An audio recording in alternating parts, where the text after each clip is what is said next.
Hey, Penelope, how Hello, are but you?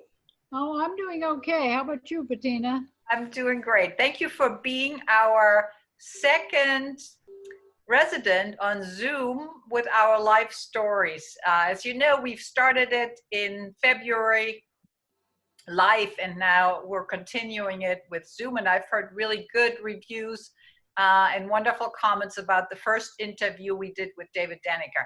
And I'm so happy and delighted to have you here because I know you have an amazing life story that a lot of residents probably don't know. So it's great to have you, Penelope. Let me ask you first, how are you doing during this time? Well, pretty well. I've got a lot of things I should be doing, and all sorts of other things start popping up, like maintenance issues or, Uh-huh. or uh, paperwork things that have to be attended to. And then my task is to try and go through some of the files and things and get into my downsizing, but I haven't been very productive on that score. Yeah. You know, there's so much we can do. And also, I feel like this time is stressful and we need to give ourselves a break too, you know? So, um, can we start with you coming to Westminster Shores? Penelope, when did you move to Westminster Shores and from where? Well, we came from North Carolina. At the Martin was getting more and more, having more and more problems with the cold, and he just wanted an easier life. Mhm. We were coming down to look at a place in the Panhandle where a number of our colleagues were, Wycliffe colleagues were settling.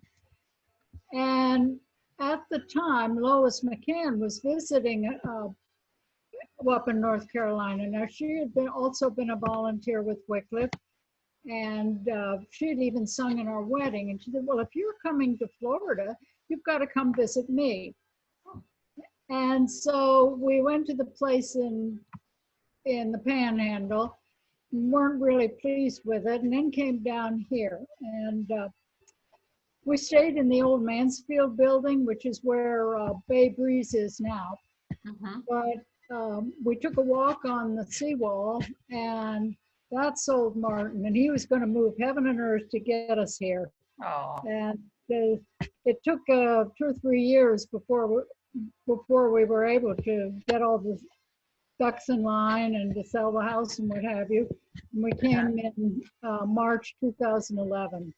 Oh, okay. So you've been here quite a while, Mhm. and you live in, just for the residents who don't know, you live in one of the houses on 57th, correct? Yeah, yes. Yeah, yeah. Penelope, how about we start with your early life and where you grew up? Well, I was born in Washington, D.C. And because of World War II and my father's employment, we moved around quite a bit. And I can't remember how many schools I went to. Um, but I consider Washington to be my home area. And What did your dad do? You said it was because he of him? worked, he worked, well, we worked in an aviation related field during the war, but then afterwards, he was with airlines. He started with Allegheny Airlines and then worked for other airlines later on. Hmm. But Did they you, move you around almost as much as the military. oh, so can you tell us a few places that you've lived at? I can't remember them all. As a child, I can't remember. We could move from, I guess, from my high school years. We moved from Washington to Pittsburgh and back to Washington, eventually to Las Vegas, and I've forgotten all the other places. Wow. So, Mostly on the west on the East Coast. mhm, mhm. Did you grow up as a single child or did you have brothers and sisters? I have. I was born before the war, and I have a sister that was born after the war. Wow, okay. And she's still with us here in this world? I guess so. Okay. So high school. You mentioned high school, and how did you decide on the college you wanted to go to? What was your field? What were you interested in? Well, my mother and my parents really felt, I applied to several places, and one I ended up going to was Dickinson College in Carlisle, Pennsylvania, which is a small liberal arts school. And my mother was a high school guidance counselor, so she was aware of a lot of different colleges and so forth. It was really a good fit for me academically. And but the big thing was that was where Christ found me, through the ministry of InterVarsity and a college friend. After Dickinson, I went to UCLA and earned a master's in political science. Oh, my daughter went to UCLA. Yeah. Oh, yeah. So how did you choose UCLA? What was the reason for that? Well, I've forgotten the details on all of that, but an interesting thing that comes up later was, just because I could with the courses I had, I sort of sent in the box top to get a junior college teaching credential in California, which later on became useful. So after college, after UCLA, what did you do? Well, I guess I had two careers. But first, I began an internship as a civilian budget analyst with the Army Materiel Command in Washington, D.C. I started out, for Washingtonians, I started out in T7, which was a World War II temporary building. And I remember as a child telling my mother, when are they going to tear that dirty old building down? Oh, no. And lo and behold, I grew up to work in it. Actually, it was a very nice place to work if you could avoid the roaches and the rats. But oh no! But it was very congenial. Offices were spaced right, and it had free parking. Oh, but that's a big one, right? Yeah, and now it's where the airport metro station is. So you mentioned you had two careers. So that was the first career you were involved in? Yeah. Then I went, after about a year, I was offered a job at Fort Greely, Alaska, which is in central Alaska. And I'd always wanted to go to Alaska. So I figured, why not? Here, the Army was going to pay me for 3 years in Alaska. Wow. Tell us about Alaska. Was that like a shock, how cold and dark it is in the winter? Well, yeah, but you have to learn to live with it, and you make preparations, and you don't do stupid stuff. But it was just a really neat thing. It was a wonderful experience. Professionally, it helped me really grow and learn in my work, and become more professional and knowledgeable. There were opportunities to serve in the post chapel, where I taught Sunday school and worked with some of the youth. And then and another thing, because we were very isolated, about 100 miles from Fairbanks, you learn to trust God for things ordinarily that you go down and go to the store for. And that there was just one little store in town, and so you really learn, like, to pray and say, Lord, I need to get to Fairbanks. How am I going to go up 100 miles up to Fairbanks, and a ride appears from somebody that, anyhow. Yeah, so you didn't own a car. Yeah. But there were fantastic experiences. Like we had a trip up to the North Slope, the Arctic coast on 4th of July. So we played softball by the light of the midnight sun on 4th of July. Yeah, that sounds great. And then I was on a USO tour over to Mount McKinley Park. I guess they call it Denali now. And you drive a long way, about I don't know how many miles into this viewing space to see the mountain. So I was on the back of a deuce and a half truck with a bunch of other people, and you could just see a whole 360 view, and you had wonderful things to see. Like I remember a honey-colored grizzly bear stalking a group of caribou. Wow. And then until they saw him, and then they smelled him, and they took off with their heads the antlers going like this. A beautiful sight. Wow. And then we saw a babysitting group of doll sheep. They're beautiful white sheep there, where there were several ewes with their offspring, and then one big ram with a huge curl guarding them, and so forth. Things that.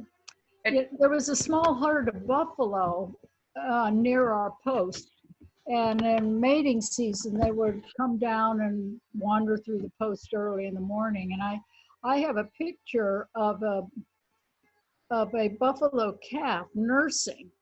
Oh my! And I made sure to have a vehicle between me and the buffalo, because there's nothing more dangerous in nature than a mother with her young. But, yeah. It sounds like you really so enjoyed after nature. 3 years, I returned to Washington in my position there. Was it the cold that made you go back, or just? No, the way it worked, it was considered, quote, an overseas tour, even though because it wasn't in the continental U.S., but it was a 3-year tour, and then you had reemployment rights where you're coming from. Wow. Oh, so you enjoyed your time in Alaska, it sounds like. Yeah. Yeah. And then so you went back to Washington, you just said, correct? Yeah. But I know from a little bit from your story that, and you were married to Martin. Martin was German. And I remember when I came to the shores, he would always joke with me. There were certain German sayings that he would say to me that I hadn't heard in ages. So how did you get to Germany? Well, after a few years in Washington, my Christmas, I guess it was Christmas 1975, I got a call asking if I would like to take a job in Stuttgart, West Germany. And I thought about it, and I thought, oh, why not? So in April 1976, I went to Europe. And with the military? Pardon? With the military? Yeah, I was working at Corps headquarters, 7th Corps headquarters in Stuttgart with the U.S. Yeah. And work-wise, it was very difficult, but it was exciting to live in another country and to learn German and to go visit other places in Germany and Europe. What was your favorite place in Germany and in Europe? Oh, I don't know. Each place had its own things. I think I enjoyed a trip to Würzburg, and there were fantastic gardens there, and I can't remember all of it, but that was a nice trip. I enjoyed getting down into Bavaria and seeing Garmisch, and we even went to Oberammergau and saw the backstage of the Passionspiel. Of course, that was not. They only had the Passion play on every 10 years, but yes. You get to see the theater and all that sort of thing. So you just saw all sorts of things. My first trip was to Copenhagen, and that was really interesting and fun. I had a lap. These were USO tours, and there was one guy said, "Oh, we got to go to Tivoli Gardens, and the gambling will be so exciting." And she said, "Oh my goodness, what do you mean?" I said, I went to school in Las Vegas. It wasn't exciting to you. No, I just knew what a ripoff it was because I knew how much tax money how much they were getting from the taxes. Yeah. So how long did you stay in Germany? And was that how you met Martin? No, that was later. No, these are that was a 3-year tour, and then I came back to Washington, and So you said, just one more question about, do you speak German? I know you do. So did you learn German in school or while you were in no, Germany? I pretty much taught myself. Um, I did some home study stuff and records and stuff before I went, and then I used the equivalent of a Monkey Words catalog, the Quelle catalog, and that was a wonderful way to learn. You saw the pictures. You see the picture of whatever item you wanted, whether it was a car part or a dress or a piece of clothing or Yeah. shoes, whatever. And then it had all the words to describe it, so with Great. colors and all that stuff. So that was my. I know exactly what you're talking about, the Quelle catalog. I mean, I grew up with it, but for our residents who are listening, that's something like the C.S. Roebuck catalog, right? Yeah, well, it was a catalog. The women in our office had these catalogs, and as I said, for me, it was a wonderful picture dictionary. That's great. That's great. So when you came back after your tour Germany, now that should be now 1979. You said you were going to Germany in 76, correct? Yeah. Did you engage in another career? Well, let me back up a little. As I said, what I saw in Germany, I saw in the work situation, I saw people who made their career their God, and it wasn't a very pretty picture. And I really wanted to I was forced to rethink my life goals, and sort of, you'd call it my midlife career crisis, if you will. And I realized I wanted to be a part of something that was of eternal value. And, there are two things that are permanent: people and God's word. And the most important thing is to get God's word into people for eternal life. Mm-hmm. And I'd seen, when I was working with the children in Alaska, the Post Chapel, that if you got the children involved in, say, easy to read Bible stories and stuff, that God could work through his word in their lives. And so to me, the logical thing was to be part of Bible translation, because that is making God's word available to people in minority languages. So in 1982, I was accepted as a member of Wycliffe Bible Translators in their management training program. So was it with a certain language, or, you said you were accepted, but did you have to prove you know a certain language, or? Well, the organization's official language is English, but we've got members from all over the world, Europeans, Koreans, people from Taiwan, Malaysia, Japan, and so forth, and associated organizations from places like India. And we use officially that, but a lot of time, a lot of documents will come out, and you can push a button to get it translated into French, Spanish, or Korean. But actually, it's an organization like any organization. You have your mission people that do the language workers who are involved in translation and dictionaries, literacy, and then you need all the support people to keep it going. So I was just doing personnel work. What happened is I ended up working in international personnel, and when you have members from all these different countries, you've got different issues, like how do you make sure that you have proper pensions and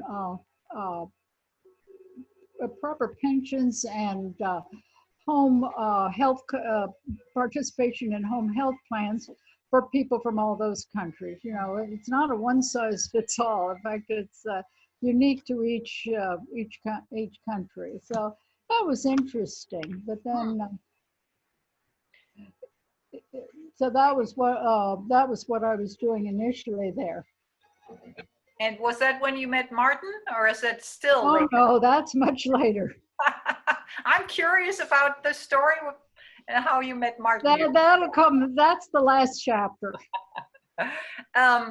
So it sounds like you are very adventurous in where you went. I mean, to go to Alaska and then come back and then go to Germany. Any other countries you lived in? Well, then I went. An opportunity opened up to serve in Indonesia. Uh, in 1989, I went to Indonesia to teach English at the University of Hasanuddin in province of Sulawesi. Unhas was our visa sponsor, and the agreement was that the translators had to give half their time to the university and half to their language projects. And so if people like me came and just were dedicated to teaching in English and some other subjects, why then that would free up the translators to be in their villages and to concentrate on their language work. Mm. So that was my job there. Then remember that junior college teaching credential, that was an important thing on my visa application. Oh, yeah. You know, they send in the box stops and 30 years later it's worthwhile something. We never know what we do in life, how and when we can use it, right? It all Yeah. comes together. So when you went to Indonesia, where did you live and how did you live and how was it all like? I mean, that's a totally different culture, and we're now in the 80s. Yeah, it's well, the first place I went was in what's now called Makassar. It's a very old city. It's a very Muslim city. And for the first 8 months, I lived with the Christian family, Indonesian Christian family, to learn the language. And it really gave me a feel for the culture in ways and how and what the expectations for Christians was versus Muslim. It was just a very good introduction to the culture. Then I moved into a very large house with 4 other single women with from the UK, Australia, New Zealand, and then there was one other American. And, you know, we thought we were all native speakers of English, but there were times we wondered if it was the same language. So by that time, had you learned Indonesian? Did this family just by living with them, or did you study? I'm sorry, I can't hear you. Did you, like when you lived with the family, the Indonesian family, was that when you learned Indonesian? I don't even know what the language is called. Well, I'd been for 10 weeks at a University of Hawaii program that really gave me a good basis. What they would call in language learning is a sticky ball. It's like when you're making a snowball, you get a hard little ball and then you roll it along. Well, you get a good sticky ball like that course gave me, and then everything else that I could do would add on to it. Wonderful. Yeah, that makes sense. Now, when I've been on cruises, especially with the Holland America line, they have a lot of Indonesian crew members. So I try to remember Indonesian, but sometimes I can't remember the words for life and pork. Well, you're not practicing a language. It's kind of hard to keep it. I know I used to speak French, and I can understand it still, but not speak it. So was that the only place you lived in Indonesia? Well, after 2.5 years, the situation changed, and we had a new visa sponsor. The Ministry of Social Affairs in Jakarta, and the minister wanted an English teacher in her headquarters. So I came to Jakarta and was teaching civil servants there in the Ministry of social affairs, DEPSOS, Department DEPSOS. And that was a totally different experience coming from a provincial city to this capital, which is just big, sprawling Yeah. place. And I was only there for 2.5 years, but then in 1994, I returned to Dallas to our International Linguistics Center and had several um, assignments there. Wow. So Penelope, you really continued moving. You said you moved a lot when you were with your family because of your dad's job, but wow, you continued the moving, didn't you? Yeah. Yeah.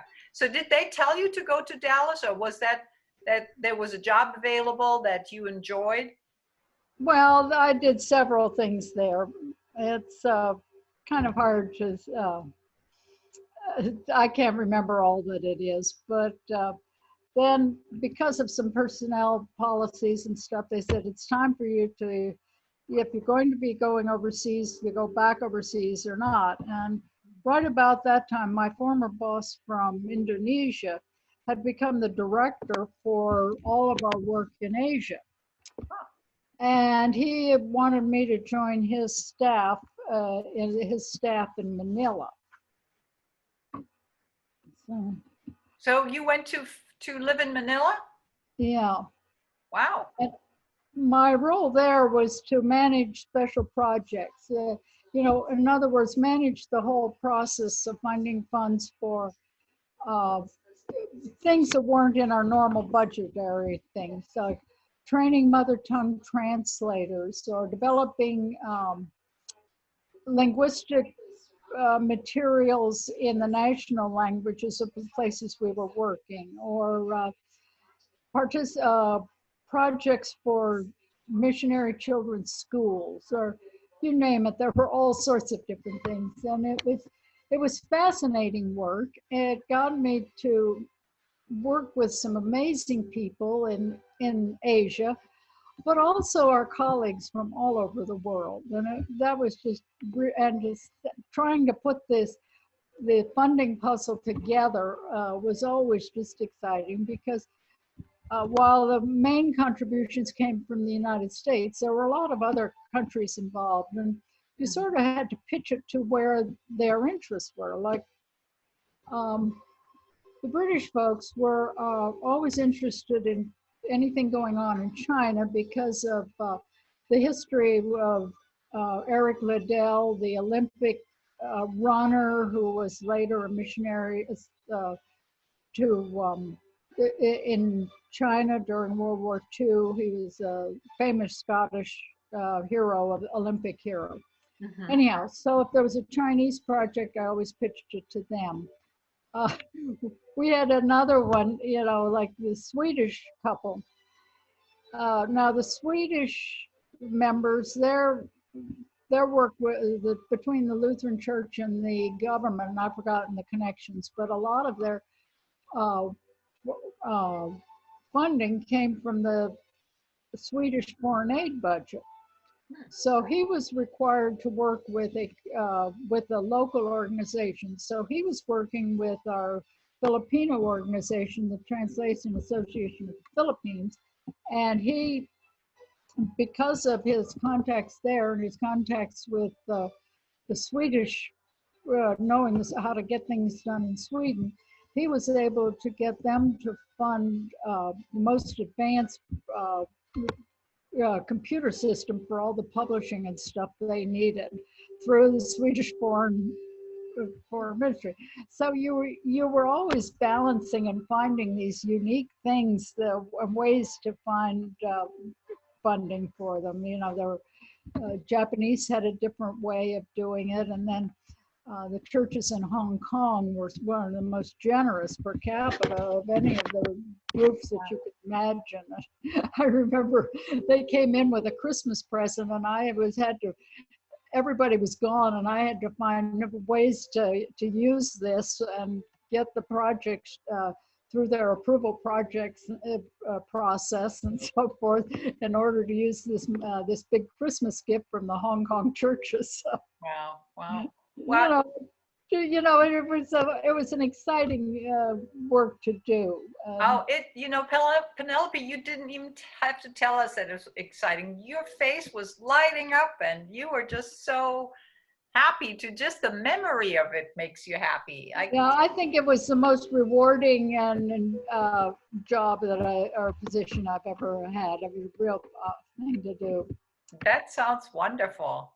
Yeah. So coming back to Martin, when is he coming into the picture? Okay.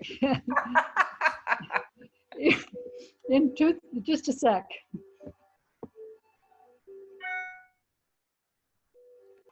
In 2001, I was on what they call home assignment primarily in Washington, D.C. I was relating to people in my home church and also helping out in our public affairs office, which was in downtown D.C. There, just a few blocks away from the White House, and I was helping out there. I was there on 9/11, and so I can tell you some stories about trying to get home that day and what it was all like. And then, Wow.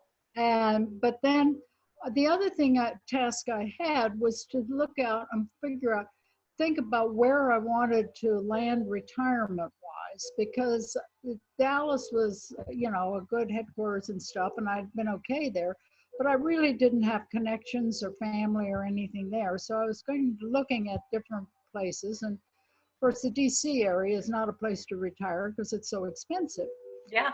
So I went down to visit our technical headquarters outside of Charlotte in a town called Waxhaw. This is JARS, which they do all sorts of technical stuff like aviation and computers and construction maintenance. And I looked around, tried to figure out if that was a place I wanted to be. And then I also took a couple of computer courses. The last day I was there, I had lunch in our dining room with a couple that I'd been friends with. And we were joined by Martin, and that's how I met him. But that was the last day I was there. Now, so nothing came of that. And then I went on and did some other stuff. The next year, we had meetings again in Waxhaw that I was attending. So we connected and got together and did a few things together. And after that, started corresponding. And after a while, I began to think, I better check this situation out. So I came back to Waxhaw. And I could do my work remotely, not as easily as we do today, but as it turned out, I needed to really relate to people in the US more than overseas at that point because of other situations. But anyhow, so I came back for 3 months, and we'd each work all during the day, and then in the evening we'd have these long phone calls. I was house sitting for a family that was away, and he was at a study program plus his work.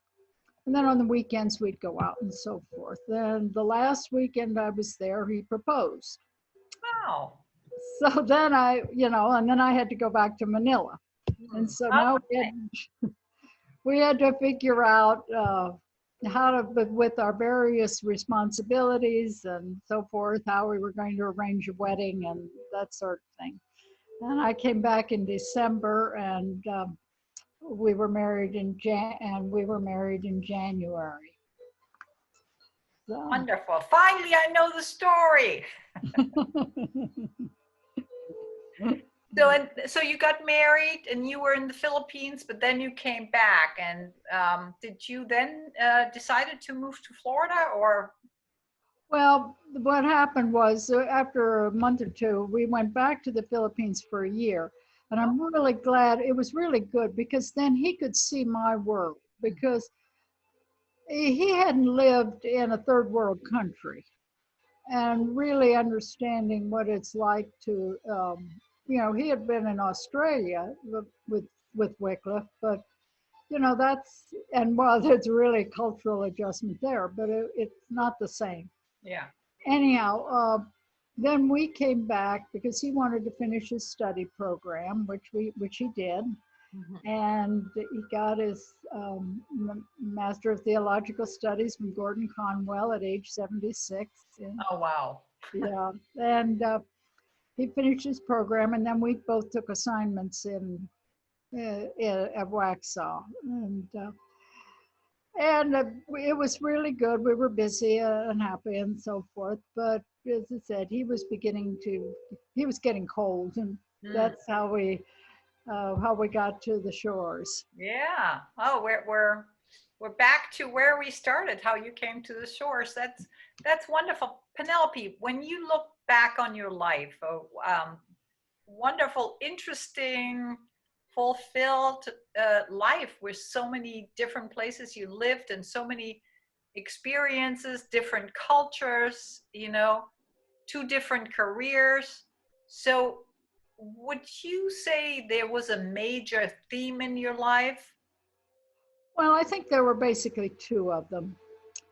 Well, the first one really is God's protection and provision over the years. And just when I think I was in two different car accidents and I survived them, and probably how many other accidents that the Lord protected me from. And when you live in the third world and the lack of protective stuff, how many accidents you could happen. Yeah. And then I think of so many situations where I saw the Lord's hand of protection Mm. and his provision for me all these years, and of all sorts of needs he had been so generous with me in his provision. Yeah. And Penelope, have you developed a relationship with God? Like, have you, like your faith, or was it the family you grew up in? Did you grow up in? no, as I indicated, my family were not churchgoers, let's put it that way. And my commitment to Christ came in college with, as I indicated, with my commitment through the ministry of InterVarsity and a fellow student. Hmm. And so then the second theme of, as I said, it was God's provision, and he led all the way. And part of his provision, I think, is the second one, is I am so thankful for the wisdom and sacrifices and guidance of my parents and my family. So I'm just thankful for all of that. All of these have made my life so rich and full. Mm. For the future, I'd like to read you a poem. I'm guided by a poem that a friend of mine wrote. She died a couple of years ago, but Yes. it's called Moving Day Prayer. Let me be ready when it comes, my packing done. Let me leave clean closets and scrubbed floors, no clutter or regrets scattered about, no farewell notes unsent. It would be nice if some shed tears while I am gone, but please let me be wrapped in laughter and my friends' memories thereafter. So the idea of trying to make it easy so that people like Mel or the Grunthals or others don't have to go through a whole mess to clean. That's wonderful. That's my goal right now. Well, I hope that's still many, many, many years from now, Penelope. You're full of life and full of love. And I know you walk. You joined me for the morning walks. That was always wonderful. You're doing Well, exercise. I'm still doing that. You got me started. I'm thankful that you got me started. Oh, We wonderful. start the day. I try and get out of the house and run at least about a 20-minute walk around the neighborhood. That's wonderful. And it's such a beautiful neighborhood to walk in. And we are so blessed with Westminster Shores and where it is. And I'm just, I'm just delighted. I'm not there early in the morning for my sunrise walks, but I'm on the same bay when I walk up in North Shore, and it's just so beautiful. Yeah. Penelope, that was just wonderful that you shared your life and your story, and what an interesting life it was. Looking back, I mean, all these these amazing events and knowing that you've lived your life the way you wanted to. That's what it sounds like to me, right? Well, the Lord has been very good, and when I started thinking about this, I realized, wow, that is a lot of different stuff. Yes, yes. Penelope, thank you so much. And we're going to say goodbye. And I think it's going. Well, thank you too. And Yes, thank you so much. And I will see you soon. okay, Lord bless you. Bye.